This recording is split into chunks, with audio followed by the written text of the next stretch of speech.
So you think about Gandhi. There's stories about him that are still shaping the world. So think about the story you're writing. That's your legacy. What will people say about you when you die? How will you be shaping the world after you're not physically here?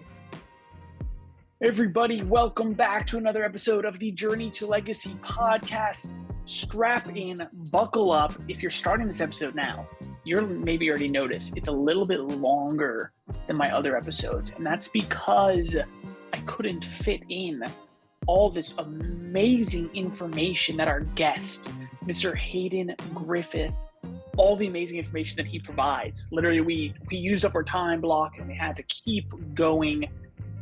Get excited. In this episode, you are going to learn a ton about yourself, how to discover what's actually holding you back, a lot of your thoughts, your feelings, what is giving you doubts and limiting beliefs, and how to let them go. Haydn gives tons of practical, actionable advice that you can use today. He's going to talk about some signs what are going to actually determine that you're not listening to yourself. Signs that you're not listening to others, which is causing trauma in your relationships, trauma in your life.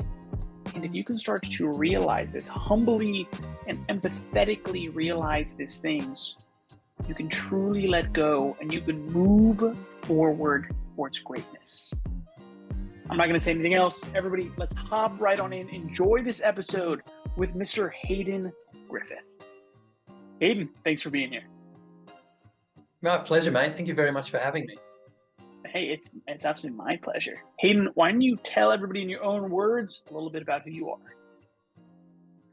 Oh, I'd love to. I'm a dad, first and foremost. That's probably my number one priority.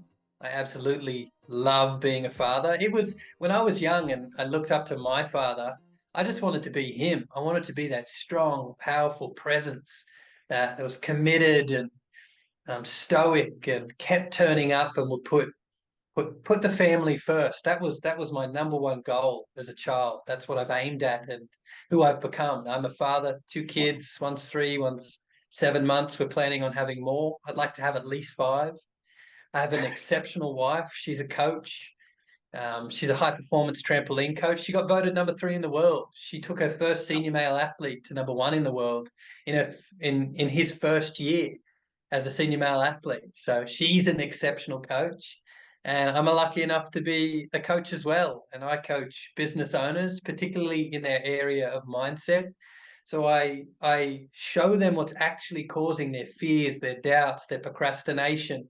We get to the source and we rewire their brain. We create new perspectives that opens up confidence and power and momentum and freedom, what they're really looking for in their business.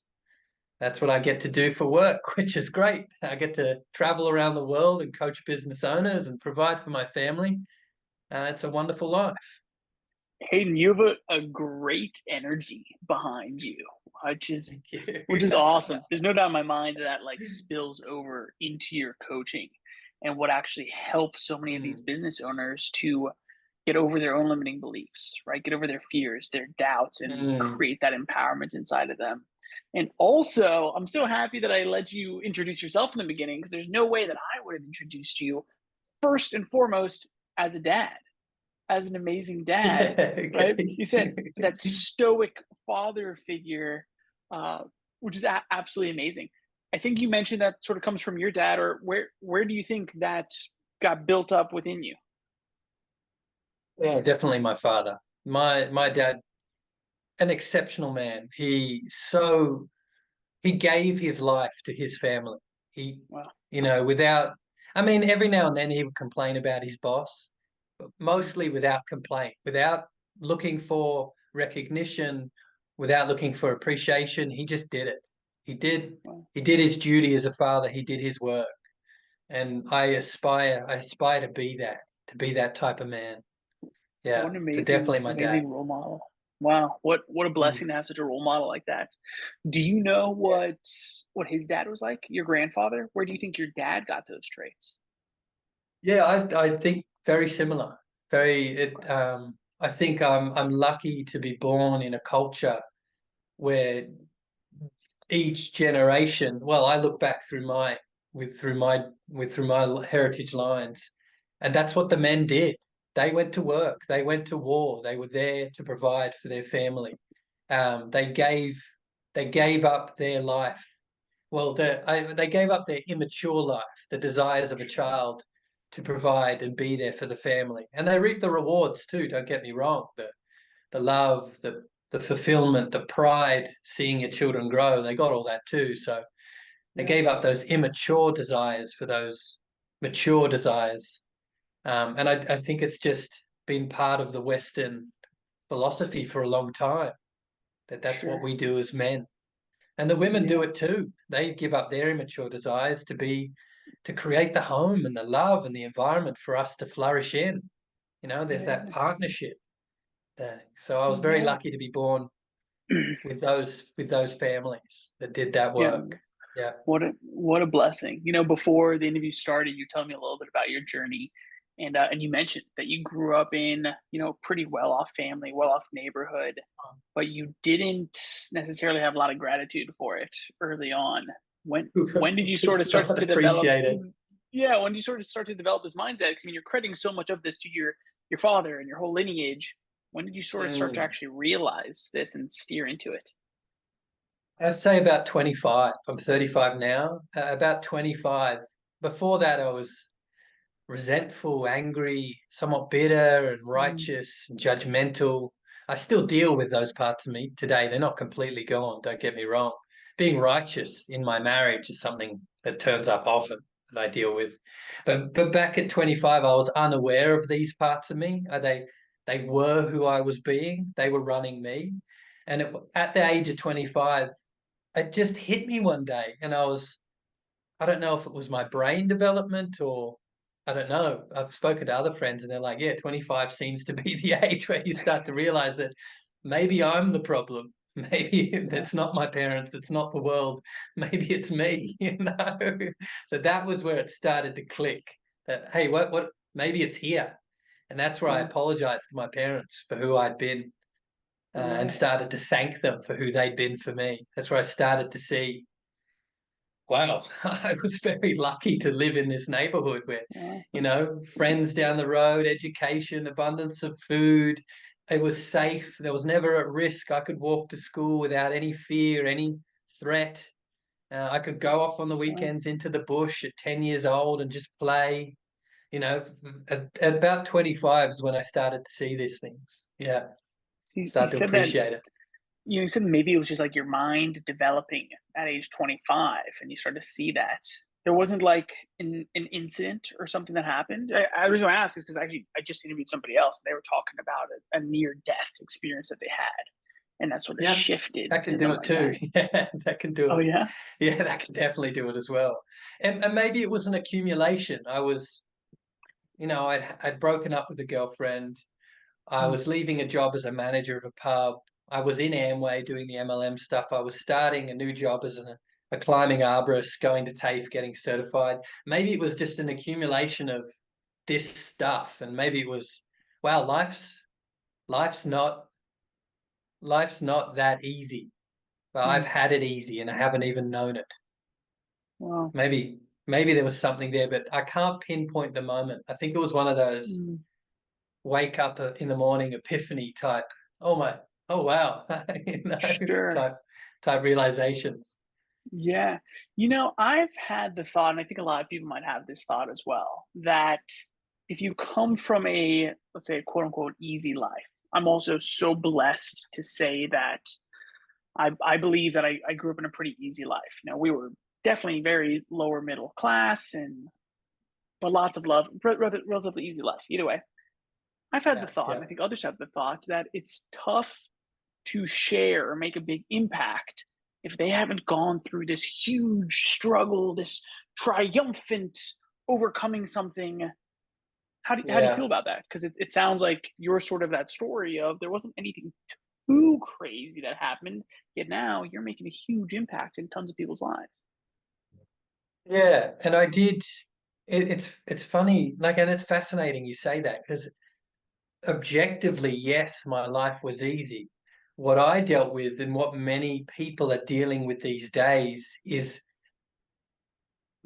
what the struggle we have now is ourself, our mindset. So I ended up with, I don't belong, I'm not worthy, I'll never be good enough, I won't have a place in the Mm, world, I can't be loved, I destroyed my father, I killed my mother.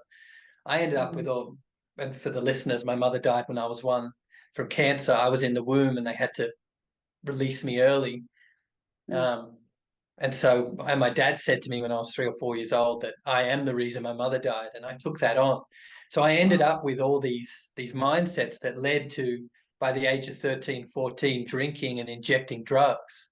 And so the challenge I faced was overcoming me, and my rock bottom was a mental one, an addiction, and I was borderline anorexic. I had less fat on my stomach than that, and I thought I was fat.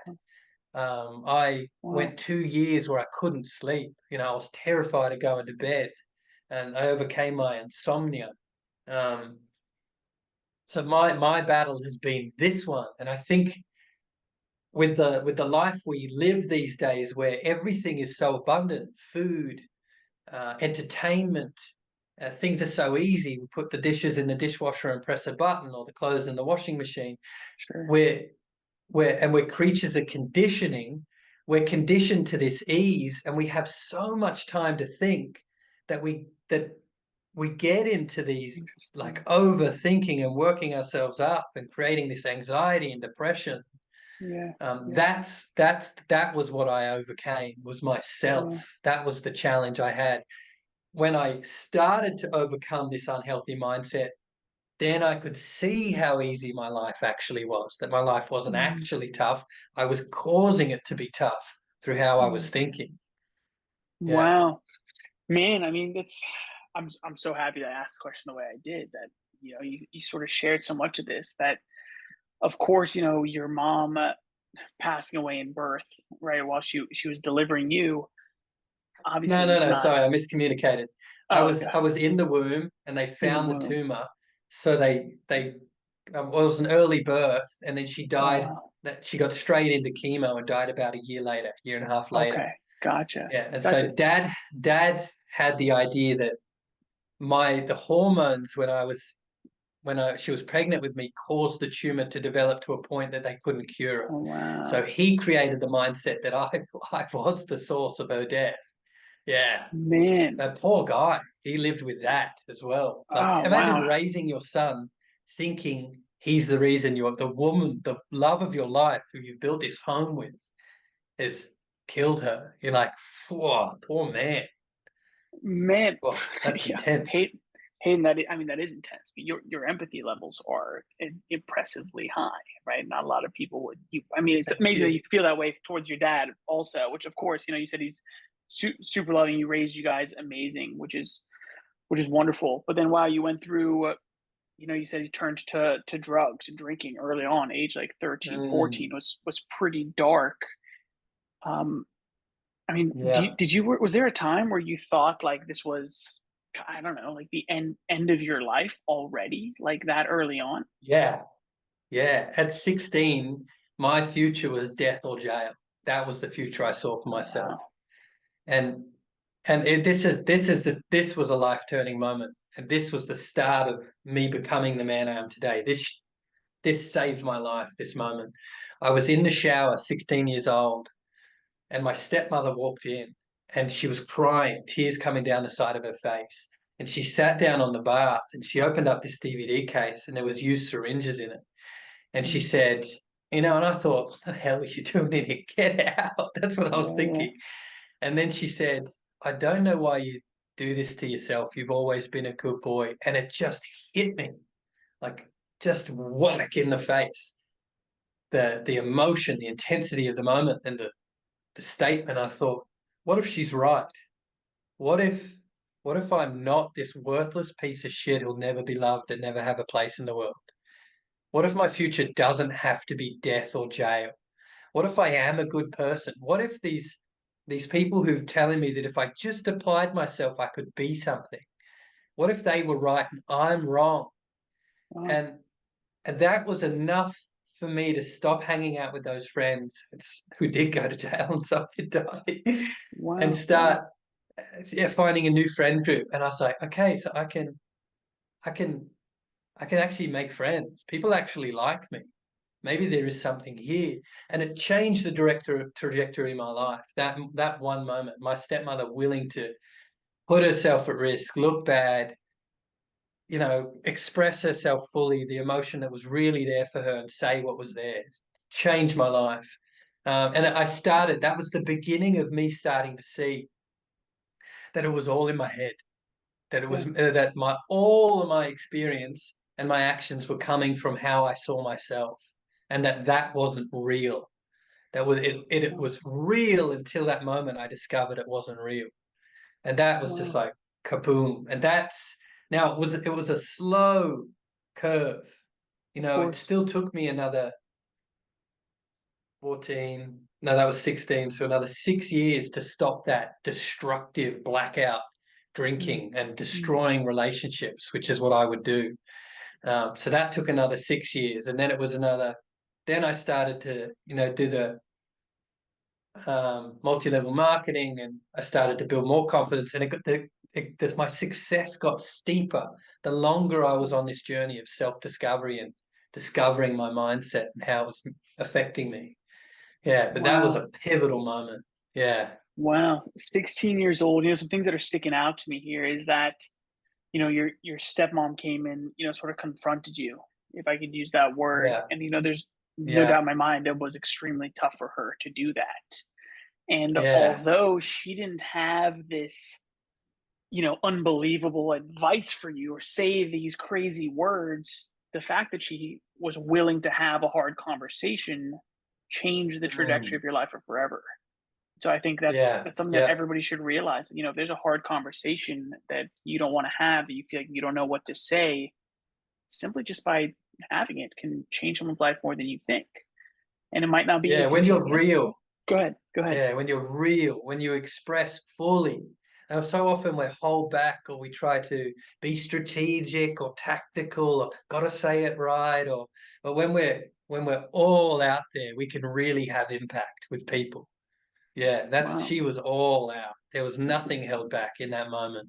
And it really landed over here. It got me. What Yeah, what do saved you my life. Guaranteed you saved my life. Yeah. Amazing. What do you think holds people back from being so real, right? Letting it all out there. I it's human. Um, Mm, it's like it's what we deal with. There's it's like gravity. It just is. mm, There's no need explaining it. It's we start to make decisions and form opinions and views of life when we're as early as 3 years old, and how we should and shouldn't be, how others shouldn't be, how the world should be. We've got thousands upon thousands of rules we create and we end up with by the time we're 25, and mm. we don't even realize it. So, I decided I was worthless. This is how silly we are as humans. This is how it happens. I'm at the fair with my family. I'm about 5 years old. I'm at the fair with my family. We're sitting around enjoying some soda cans. I have a Coca-Cola, and we were never allowed sweets. Dad was like anti-sugar when I was growing up. He was so anti-sugar. So this was liquid gold. And I popped the can and I dropped the ring pull in the can on accident, and I thought, shit, they could choke on this. Wow. And so I walk off and I tip it out behind the tree. And when I look back around at my family, I see all of them sitting there and I see me wasting this liquid gold. And I think to myself, I'm not worthy. I'm not worthy of this family. I'm not worthy of this love. And that was it. It stuck. That this my mind, my brain, what this human machinery just created this decision, and that's it. That's who I became in life, not worthy. And that happens over and over and over again. We get our heart broken in high school, and I decided I'll never love and I'll never trust women again, or um, where I didn't get picked the cricket team, and I thought, what's wrong with me? Why don't they like me? There's something, Yeah. and that's it. That's who I become. And then those decisions, those opinions, those views, those perspectives just run us until we do the work to discover them and go, oh wow, I Mm. was 16. I decided I would never love again because I was a heartbroken teenager. Well, I'm not going to hold on to that anymore. Let that go, and that opens up a whole new space to be in life. And literally the day I discovered I don't trust women and I won't love women, that was 34 years old, just over a year ago. I look at my wife and it was like looking at a whole new woman. Instantly she was Wow. beautiful and sexy, just like that. Yeah, it was phenomenal. Yeah, So so if it's it just happens. It's just what we do as humans. It's unconscious. it's unconscious. It happens to everybody. It's Yeah, interesting. I love the stories that you're telling. By the way, Hayden, I appreciate it greatly. It's interesting that you're saying this instance of you're drinking a soda and you poured it out and you're like, man, I'm so wasteful. I don't deserve this. I'm not deserving of it. Crazy thought, right? Or like you said, you yeah, break up with a girlfriend early on, and now all of a sudden you're losing trust, and then you'll never love again. yeah. Seemingly such small instances in our lives that cause Yep. such extended trauma. Where can Mm, people start within themselves to figure out where did these moments happen? When were they? So that they can yeah. start to let go of them. Yes, and the this is such an interesting point. The way to discover oneself is with others. Mm. We don't discover ourselves on our own, and the challenge we face is we isolate ourselves these days, and we're creatures of conditioning, so we become conditioned to being isolated. And I don't just mean we stay at home more than we do, though we do. I mean, even when we're physically with people, we're not with them. We're not being with them. We're on our phones. We're distancing ourselves. So we're isolating ourselves, and so we're not actually discovering who we are in the process of our isolation. So to discover oneself, you must be with people. Now, what do I mean by being with people? Like you and I are right now. We're together. We're on, different parts of the world and we're together. So this idea of togetherness has nothing to do with physical location. Mm. You think you can be in a relationship with someone and be so far apart that you're sitting next to each other on the couch.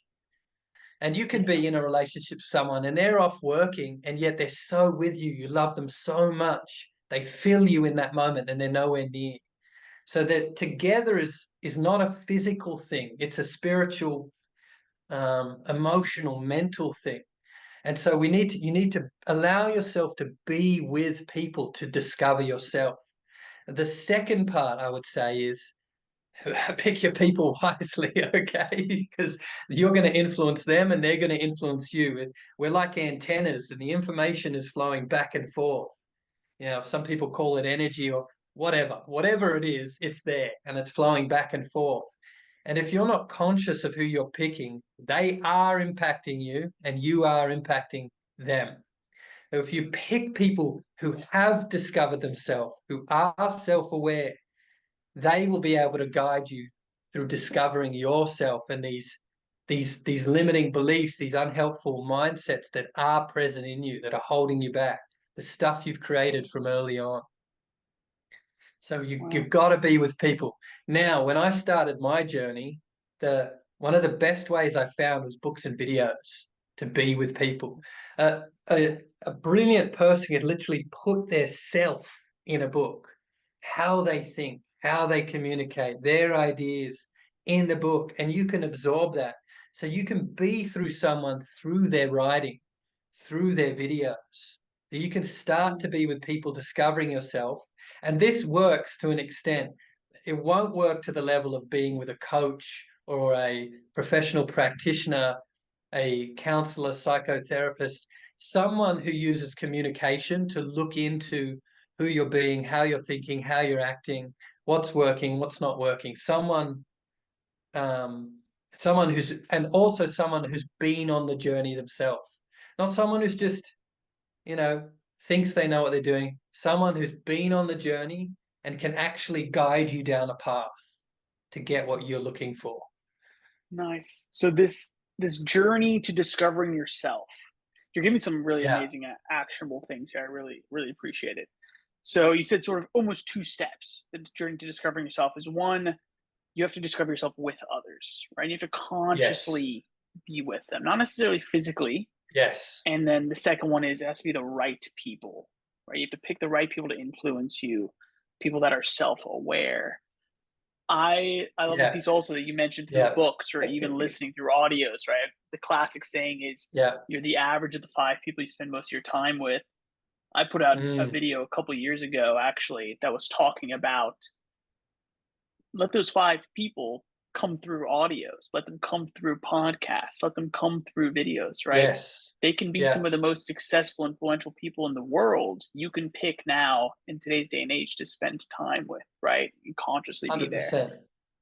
Yeah. Let's dissect this first piece a little bit more. The way to discover ourselves is with others and consciously together, right? You stated you can be sitting Yeah. next to somebody on a couch and not be together. How can people start to realize this in the moment, and what can you do to more consciously be with someone? Oh, I love that question.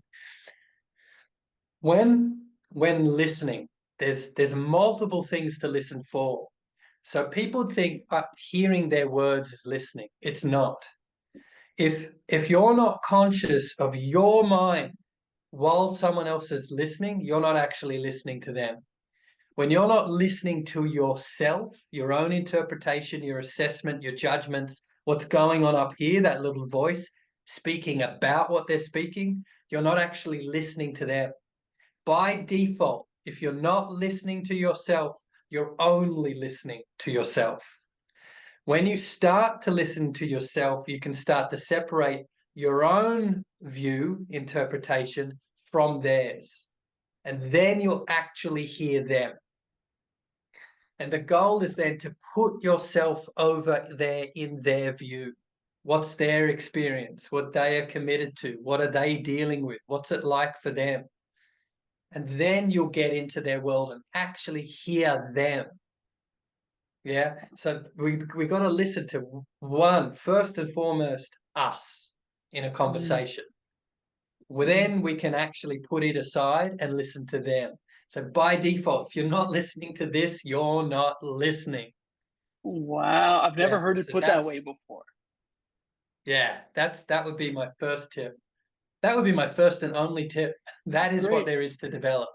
Yeah. I To I be with other love that. people. I could Yeah. relate that to people are starting to hear more and more the term active listening, right? And that's like a piece of it. Yeah. That's a good way to think about it. Is that you have to first listen to yourself, analyze what's going on in your brain while you're listening to somebody else, realizing, oh, am I busy judging them for what they're saying?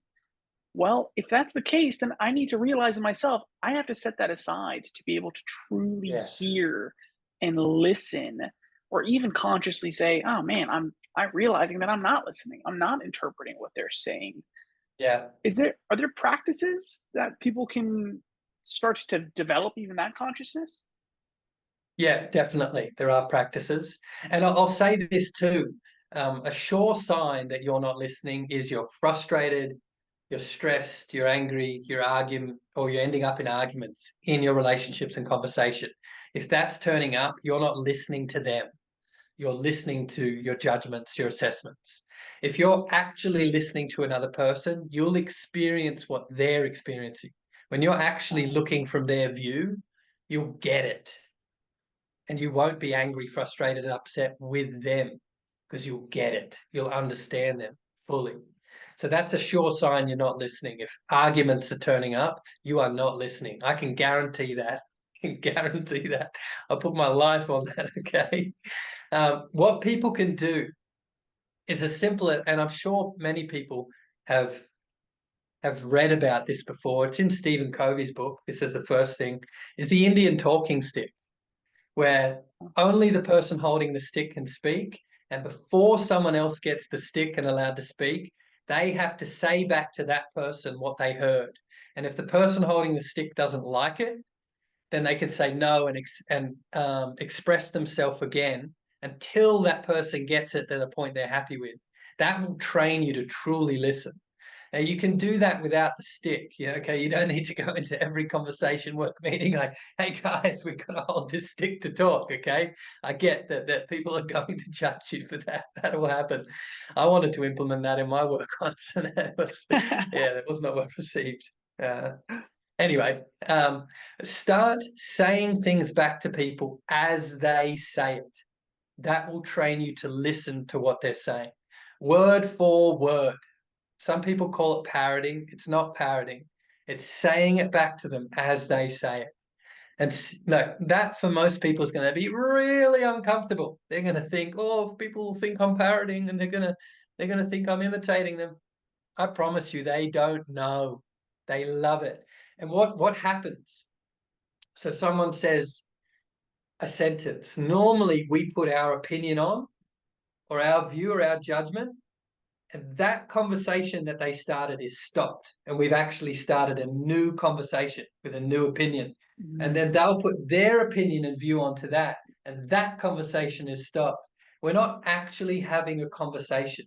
We're simply speaking our opinion and our view and our judgment. That's not a conversation. When you practice saying back to the person their words, this is what happens. They say something, you say it back to them. They expand their idea, you say it back to them. They expand it again, you say it back to them. You will get to depths of understanding and depths of people you've never been to before.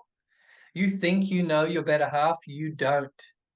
You wait. When you practice that, things in your relationships with anyone are going to open up and get so deep, you'll build a connection you've never had before, allowing that idea, their train of thought to continue all the way to the end. And they're going to love you so much because they've never experienced that before. It will be a first for them and you. I promise. I listen to people talking wherever I go. They're not in conversations. They're in a conversation with themselves, just shooting their own ideas out. They're not in a conversation with another person. Yeah, Wow. it's just me over here with my view and you over there with your view. We're not even listening to each other. We're It's just stopping each other's view. one Yeah. view after another view after another view after another view. Yeah. Unbelievable, right? So that idea of how to consciously be together comes through proper communication. The example of the talking Oh, stick, yeah. unbelievable. I always thought the talking stick was just sure the person with the stick gets to talk, but the kicker here is that you have to start out by saying, "Did I hear you correctly? X, Y, and Yeah. Z," and then if it's correct, then you get to continue.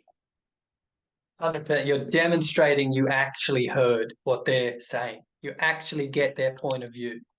And then they feel heard. They feel complete. And then because they know you've heard, they're actually in a space to listen. If they're with, well, they haven't heard anything I've said, and you're going on about another point, they're not listening, you're not listening, there's no actual conversation taking place. Now, for an untrained eye, it looks like a conversation. It really does. And it's not. It's not a conversation. And look, there's nothing wrong for all the listeners. We are not trained this stuff in school. Okay, there's nothing wrong. You've got the opportunity now that you've heard this to train yourself. You can get developed in these areas of life.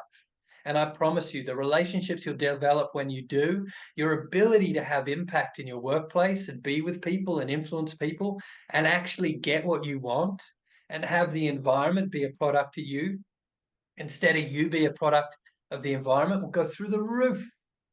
It will. I I couldn't agree with you more. Everybody, go back, rewind back. I say this often in so many episodes, but do it right now. Do yourself a favor and rewind back. Hey, let me ask you this, right? Because this started along the lines of, your stories, small, maybe seemingly insignificant stories, um, cause fears and doubts and trauma in our lives, right? And I asked, how do we find these out? And you said being with other people, and then how to consciously be with other people through this communication, right? Yeah. How much of my question is sort of double-sided. How did you learn this? Did you focus on learning Yeah. communication? And how much overarching this whole conversation here about being set free from our self-doubts, our fears, and stepping into our true power, how much of that do you think just has to do with communication training overall? So how did you learn it, and how do you Yeah. feel about that idea of communication overall? Right. And yeah, oh, wonderful question. Absolutely wonderful. So I would say the training and development I got that has had the biggest impact in my success and my ability to communicate is through the company called Landmark Worldwide. And starting with their program called the Forum, that absolutely opened me up and transformed my life. And it was through their programs I learned the value and importance of communication. And I learned this is how critical communication is for human beings. So all of our problems exist in communication, in the conversation we have with ourselves. And my problem that I wasn't worthy was a conversation I had with myself that I was unaware of, was just a conversation, was just a story I made up. It wasn't reality. So the communication starts at the conversation we have with ourselves, and it's the source of all problems and the solution to all problems. Communication, if you think about a relationship, what is a relationship? It's simply a statement we make. We're now dating, we're now exclusive, we're now monogamous, we're now married. It's a statement. It exists in communication. And then it becomes, I'm unhappy with my partner. They cheated on me. This new communication causes the relationship to break apart. We think it's the thing out there. It's not. All of it exists in our communication. And the way we talk to Wow. ourselves and the way we talk to others is the source of it all. Wow. That idea there of the communication with ourselves also. Not a lot of people Mm. talk about that, right? Do you No, find well, in we don't. That's right.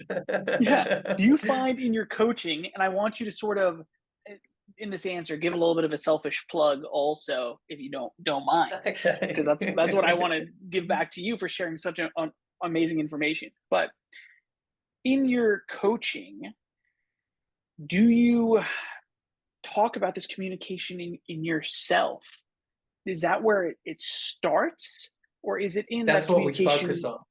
on. Go ahead. Yeah. Yeah, you know what I'm So, getting at. so, so the coaching process is we come to a coaching conversation and you tell me what's been on your mind. And this is the conversation you have with yourself, what's been on your Mm, mind, all your thoughts, opinions, views that you've been dealing with. And I take note and I write it all down so I can see what's going on. And then I say it back to them. I recreate it. I ensure I've heard it accurately. And then I train them to take that conversation. And this is what we do. I say, take all your thoughts that you've just shared with me, all of it. And I want you to imagine pulling it out of your head. You're going to wrap it up into a big ball. You're going to load it into an imaginary cannon and you're going to shoot it out to space. And you want to visualize that ball of thoughts just flying further and further away from Earth until it's gone. So that's what we want. Take all that thoughts and have them gone. And that frees people's minds. The stuff they were now, it doesn't change their situation or circumstances. It frees them from their thoughts. mm, And it mm. creates this space where they're suddenly present and at peace and calm again. And it's in that space we can start to create new thinking, a new conversation about themselves, their life, what's possible, what they can achieve, what they want their future to be. When that room is full of thoughts, if you imagine a room full, you can't get anything more in. And this is what people miss in affirmations too. They're trying to put more in without removing Or what's letting already out. out there. You've got to dig out the dirt if we want to lay a foundation to build our life upon. So we dig out the dirt at the start of the conversation, and then we open a space to create a whole new conversation about them and their life. That is the coaching process. And then wherever they get stuck, because we get stuck in thinking like, I really am not worthy. I really am not good enough. I've got years of evidence to prove this thing. we go back to the source of that thinking and deal with that moment. So we separate from being the younger person in our mind, and we be the adult, and we deal with the younger person, and we be the leader they needed. We be responsible for them in that moment of their life, and we deal with it, and we give them everything they needed in that moment as a child or a teenager, young adult, and it sets them free. So what normally happens is people react to their environment through the view of that inner child. And that's why we throw tantrums, we get upset, we get angry, we react. All of that's coming from our past. But when we deal with that inner child and let that inner child go live their life and be free, we create, in the process of being the leader for them, we start to develop, hey, I can deal with anything. I can be responsible. I can have these tough conversations. I can be with people's emotions. I can overcome anything. We create this whole new mindset through that process that actually allows us to create the future we're aiming at. So it's all in conversation. It's all going on up here in a conversation with themselves. It's at the source of everything. The conversation with yourself is really the source of everything. The Yeah. idea of first letting go, making space for new thoughts is so powerful, right? So powerful. And then Thank you. after that, where I think you really, you know, because while you're saying this, I'm thinking, I'm like, okay, great. This is something that people can go try at home, right? Theoretically, in my mind, that's what I'm thinking. Is if you have someone that you trust, someone that is self-aware, right? Then you can try this, right? Where you express all the problems, all the thoughts that you have and all these limiting beliefs, and then have this imagination of bundling them up, letting them go, right? Making space. Yeah.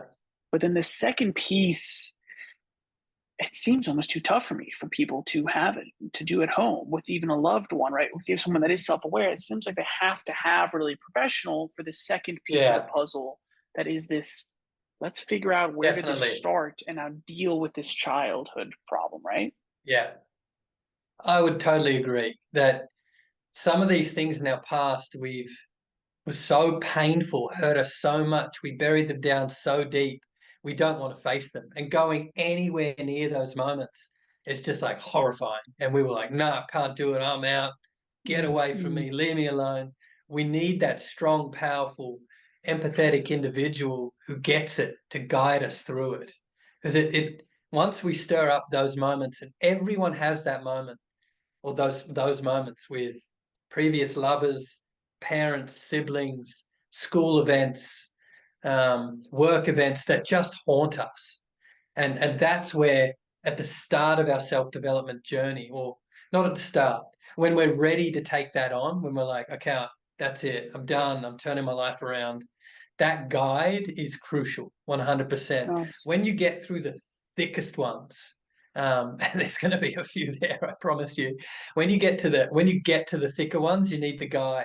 Once you've trained yourself, you'll have an element of ability to deal with the less impactful ones by yourself. Once you know the technique and you can practice the principles of the work and the techniques of the work, you can guide yourself through it. And then you'll come up to stickier ones again that you're like, oh, I really feel like I'm bumping up against something. You're like, can't get through. Get a guide at that point. Yeah. Nice. And so, you know, it makes perfect sense to me, right? The easier things you can deal with, but the bigger you can't. And so, how do you know if you're at that point? And this is almost even like who's your ideal client, right? So if anybody out there is listening, you're giving such amazing information that they can go deal with right now themselves. They can actually take information, take steps here. But at what point do they see it? How do they know within themselves? So our listeners right now, I should go seek out Haydn's help. Yeah, this kind of sucks. They've hit rock bottom and they're done with it. They're like, I'm not doing this anymore. I'm sick of it. I'm fed up. I'm like, this isn't working. I want this to work. I know I can have it work. I don't know how. And I've done everything. is it their I've tried mindset, everything. right? It's their mindset, so they're thinking, that's what you're saying. That's what's not working. I've tried everything. Not necessarily a business, right? It's not like this business isn't working. I've tried everything. It's anything in their life, their marriage, their health, um, their family, their finances, anything in their life where they're just like, man, I've done it. I've tried everything, and I'm so sick of this. Like I'm ready to give up my, this unwillingness to let people in. I'm ready to give that up and find something that works. Like yeah, it's hard to say. Yeah. Pain is a major driver of pleasure. It's hard to say. People who are content, no coaching needed.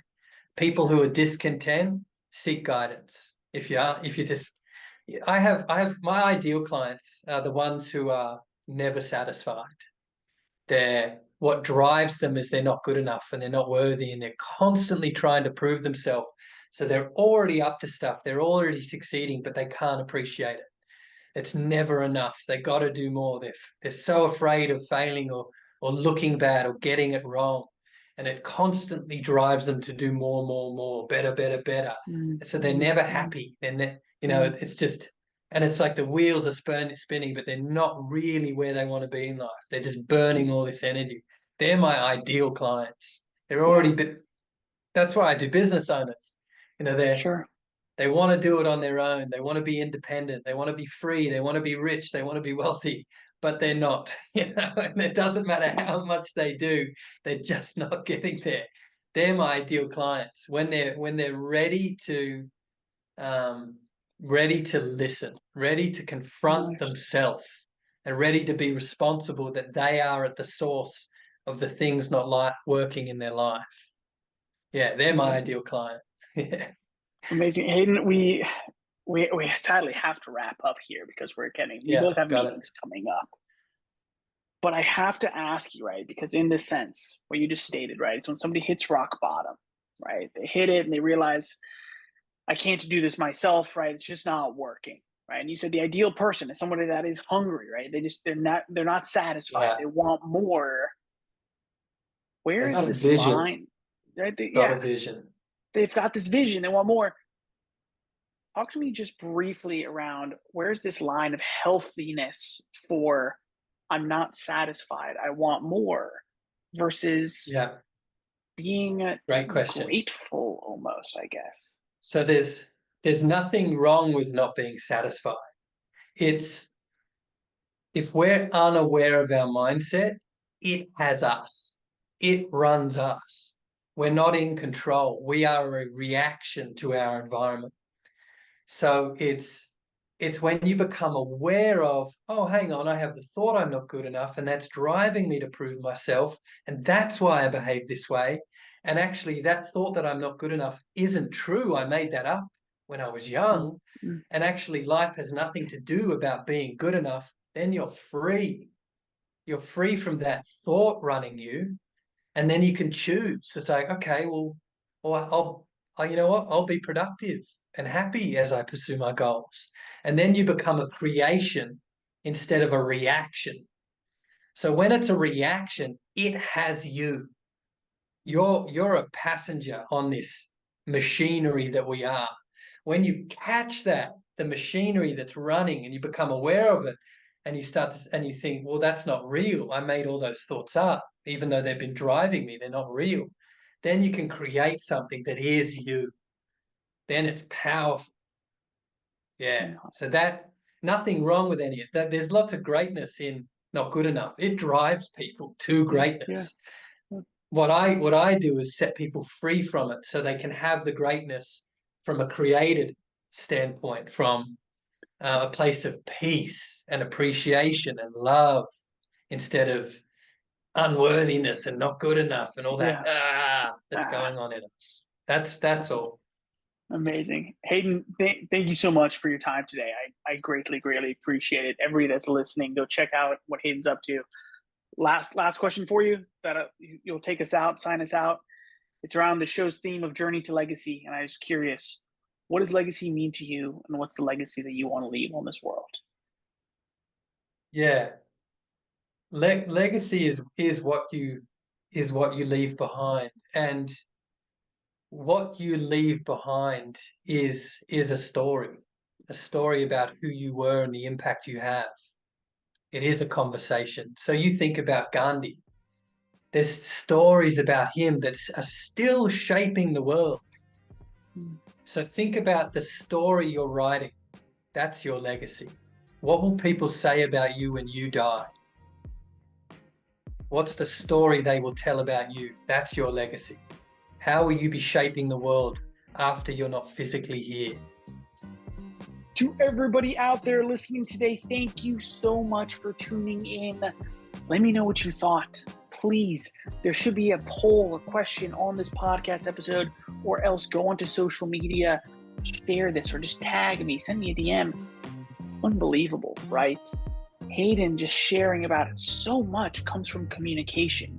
All of you listening, if you didn't know, I am blessed to have gone to a specialty communication school starting in high school. And then I studied communication in college. And today I still study communication. All I do is communication.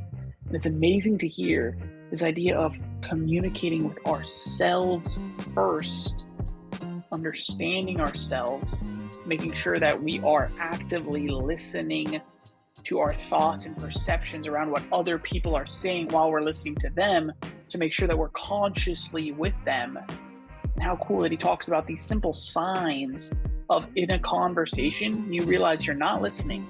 If you are stressed and frustrated in a conversation, you're not being empathetic. You're not listening to the other person. You're not seeing things from their side. Everybody, thanks again for being here. This is an episode that I'm going to go back to and listen myself. If you're listening today, chances are good that the Journey to Legacy community is still free to join. Get in there as fast as you possibly can. I've invited Haydn to be in there as well. And so if you'd like essentially free access to him and to other coaches, experts like him, come join us in the Journey to Legacy community.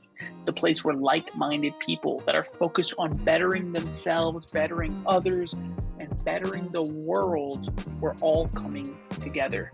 Find us over at journeytolegacy.org. There's a link in the show notes. Everybody, thanks again for being here. Until next time, my name is Wayne Veldsman, and you've been listening to the Journey to Legacy podcast.